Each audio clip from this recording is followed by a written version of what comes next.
(2020년 12월 16일) 오늘의 이슈를 살펴보는 이슈체크입니다. 오늘 새벽 법무부 검사징계위원회가 윤석열 검찰총장의 징계 혐의를 인정하고 정직 2개월 처분을 내렸습니다. 검찰총장을 징계한 것은 헌정사상 초유의 일인데요. 어떻게 된 사건인지 오늘 이슈체크에서 윤석열 검찰총장의 정직 처분에 대해 살펴보겠습니다. 자세한 내용 김아련 기자와 함께합니다. 네, 안녕하세요. 김아련입니다. 네, 먼저 검찰총장이 정직이 된 사상 초유의 사건, 어떻게 된 사건인지 설명해 주시죠.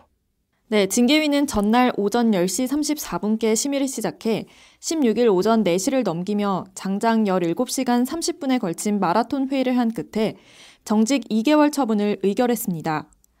이에 따라 윤 총장은 2개월간 직무 집행이 정지되고 보수도 받지 못하게 됐는데요. 검사징계법상 감봉 이상의 징계는 법무부 장관이 제청하고 대통령이 제가합니다. 이에 따라 윤 총장의 정직은 인사권자인 문재인 대통령의 제가에 달린 상태입니다. 네, 추미애 법무부 장관과 윤 총장의 갈등은 오래전부터 이어져 왔습니다. 언제부터 시작됐죠?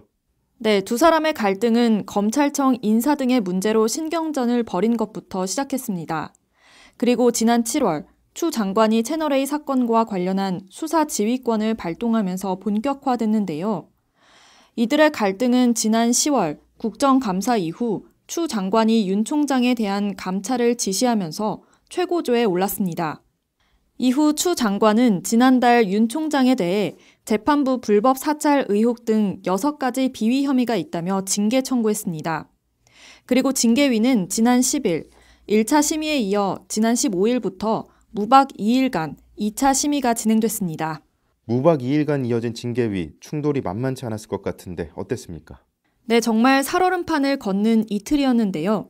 윤석열 검찰총장 측과 법무부 징계위원들은 15일 징계위 2차 심의에서도 내내 절차적 문제를 놓고 충돌했습니다.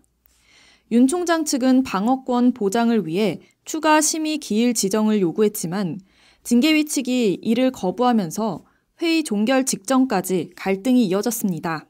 윤 총장 측에서 제기한 징계위 절차 문제 어떤 내용이죠? 네, 윤 총장 측은 이날 2차 심의 시작과 동시에 정한중 위원장 직무대리와 신성식 대검 반부패 강력부장에 대해 징계위원 기피 신청을 한 것인데요.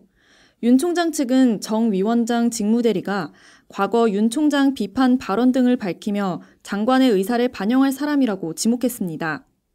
또 신 부장은 1차 심의 때 기피 대상이 아니었지만 이번에는 채널A 사건과 관련해 공정성을 해할 우려가 있다며 기피 대상에 포함했습니다.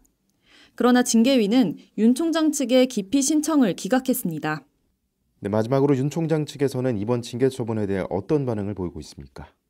네, 윤 총장 측 이원규 변호사는 회의를 마치고 난 뒤 기자들과 만나 법무부에서는 이미 정해놓고 있었던 게 아닌가 생각이 든다며 강한 반감을 드러냈습니다.